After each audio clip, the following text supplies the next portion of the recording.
Hey everyone, I want to go over this video really quick. Want to review it as we're watching it. I want to say that this is nothing new. This has been going on for a really long time. I'm not sure why it's bringing back into the limelight or organizations are outsourcing their talent to other countries. This is nothing new. It's been going on and I've witnessed this myself. I've seen and heard people getting laid off because of jobs being offshored. Seen people actually being affected by it directly. You've probably experienced this one time or another, and I know I have. When you call, operational desk, a help desk, or phone support, not necessarily for IT, or you can call your insurance company, you can call your bank, and it's picked up by someone else in a different country. Now they may have like a heavier accent, and at certain times I had a really difficult time trying to understand them because it's almost like a language barrier. I recall when I was working at a help desk and I had to call in for like warranty and support and things like that. These individuals would pick up the phone and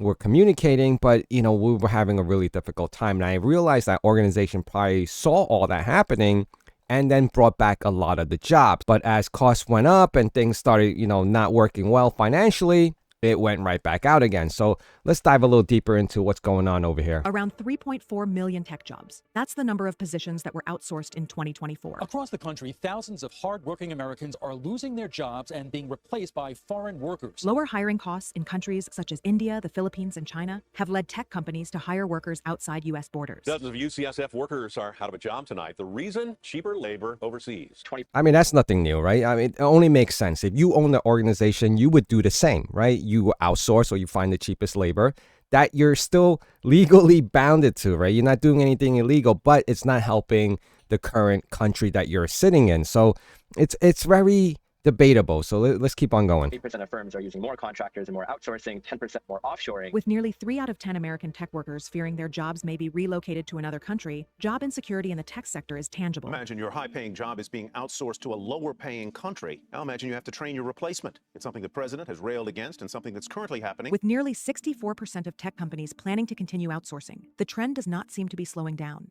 So, how are tech companies outsourcing tech jobs, and what implications does this have for the U.S. labor market? Outsourcing began gaining ground in the tech industry in the early 1990s. Nothing new. It's been happening since the 1990s, like this video is saying.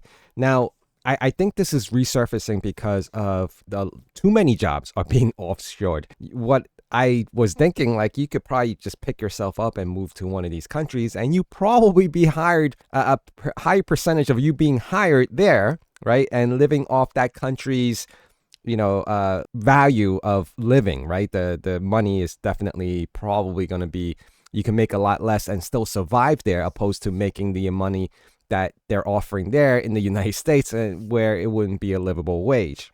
When companies realized the opportunity to reduce operating costs by subcontracting services beyond national borders. In the 2000s, with the consolidation of the internet and improved communication technologies, companies began relocating their software development centers. Tech support and other tech-related services were also moved to countries with lower labor costs. One of the main reasons for this shift was the difference in wage costs. Since it doesn't require firms to recruit American workers first, it makes it easier for them to replace those workers with cheaper foreign counterparts. I could have swore there was something in place one time or another that it was, maybe it wasn't like a written policy or a law or anything like that, but I could have sworn that I remember there being something that you couldn't hire a percentage of, you couldn't have your full staff outsourced, right? You had to have some of the source locally in the region or within the United States if you're an American company, but you can only outsource a percentage of some of the work. In the U.S., tech worker salaries have been significantly higher compared to countries like India, where software engineers may earn 30% of what their American counterparts make. The average salary for a software developer in the U.S. is approximately $107,000 per year, while in India, the figure hovers around $15,000, a significant difference.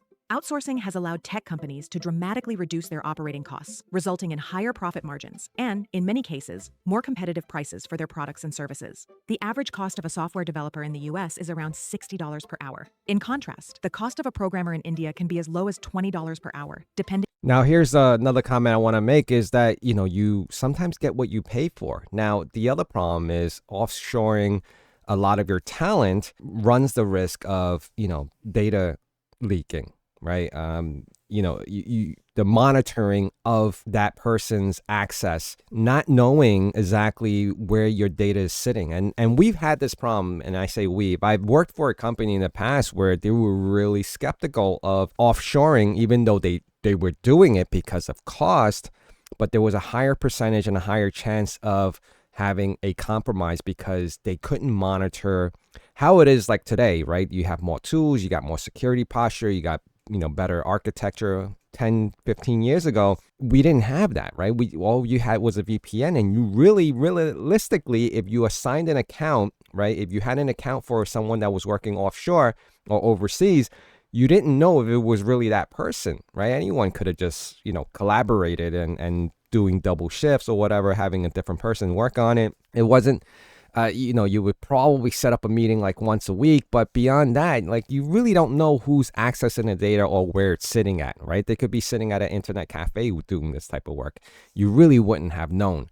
Today, it's a little different where you can actually see what IP they're coming out of. And even if there's other things that they're trying to hide or like proxy their own location, software and hardware security things, I would say security software or tools can actually detect that and monitor all that. So it's a little different now than it was back then. Depending on experience and skill. Employees saying goodbye to each other and their six-figure salaries at UCSF today. They've spent the past 4 months training their replacements from HCL Technologies in India. A study revealed that 59% of tech companies in the U.S. had outsourced some part of their software development, with the main goal being cost reduction. But cost savings come not only from lower salaries, but also from reduced infrastructure expenses. For example, many companies choose to establish development centers in countries where rent, electricity, and other resource costs are considerably lower. This has been a key part of the strategy for companies like Microsoft and Accenture, which have saved millions of dollars by moving operations to countries like India, where the cost of energy and office services is much lower than in the US. India has been the most popular destination for outsourcing jobs. Teleradiology and Scan Cafe service very different markets, but they are both examples of a new generation of fast-growing businesses bringing increasingly sophisticated outsourcing operations to India. It is estimated that the country accounts for about 55% of the global tech outsourcing market, representing an industry worth over $150 billion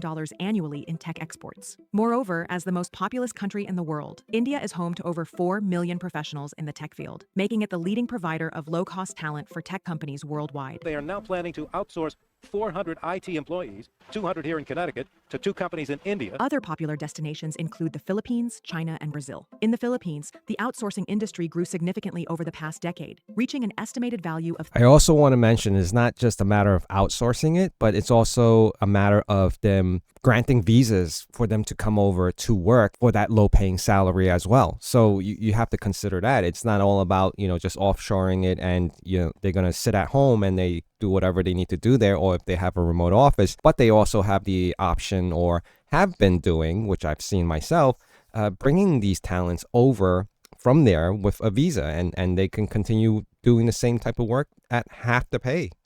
In most cases. $30 billion in tech service exports. Despite differences in labor costs and quality among these countries, outsourcing remains a profitable strategy for American tech companies. However, the shift toward outsourcing has had direct consequences on employment in the tech sector within the United States. According to one study, approximately 3.4 million information technology jobs were outsourced to other countries between 2000 and 2018, a significant loss of domestic jobs. Big tech companies, including Google, Microsoft, Salesforce, are cutting jobs. More than 68,000 have been cut from the industry just since the start of the year. In the past, traditional academic training was considered the primary hiring criterion in the tech sector. However, today, a notable 80% of companies are willing to hire programmers with non-academic tech training. This change reflects an evolution in hiring practices, where cost reduction outweighs practical experience and technical skills. While the tech industry... Pretty interesting, right? They're actually willing to hire people without the skills or experience, only if you come in at a lower cost. It's like, I don't understand it. Because I think the diversity in these bigger and larger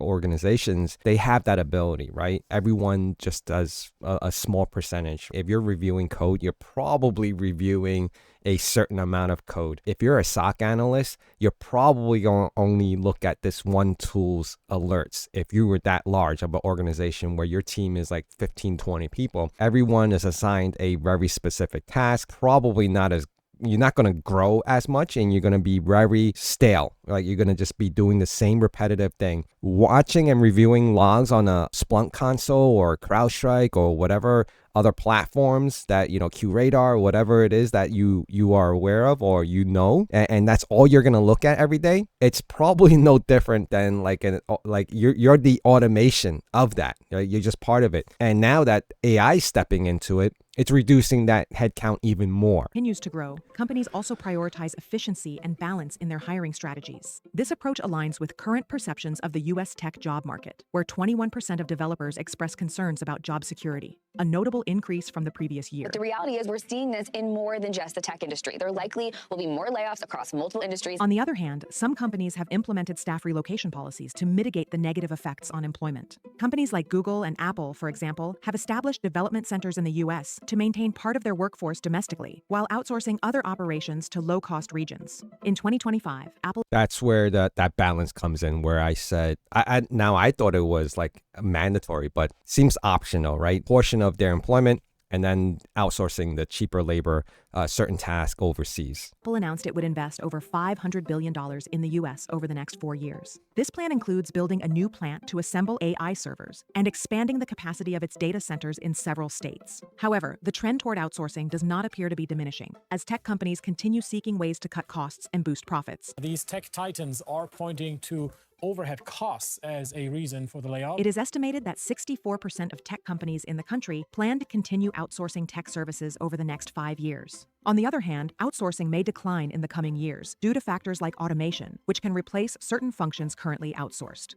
Additionally, geopolitical tensions such as trade disputes between the U.S. and China could complicate commercial relations. Outsourcing tech jobs is a strategy that has profoundly transformed the U.S. tech industry. Through subcontracting to low-cost countries, companies have significantly reduced their operational expenses. For years, corporations have been outsourcing their labor to developing nations as a way to cut costs. But recently, many individual employees have been sending their own work overseas. I take the money that I would have spent on coffee and pay someone in India to do my job for me. However, the social cost of this strategy has been high, with the loss of thousands of jobs in the U.S. tech sector. With the development of technologies like machine learning and artificial intelligence algorithms, many tasks that were previously outsourced may be replaced by machines. This could affect entry-level jobs that have been relocated to low-cost countries, such as basic software development or technical support. The future of outsourcing in the tech industry appears to be shaped by two major trends: the rise of automation and artificial intelligence. With many routine tasks being taken over by machines, the demand for outsourcing may reduce as businesses find that they can achieve similar cost reductions without having to rely on foreign labor. As these technologies advance, it is likely that some outsourced jobs may be brought back to the U.S. Yeah, so it's a real big challenge right now, especially for organizations.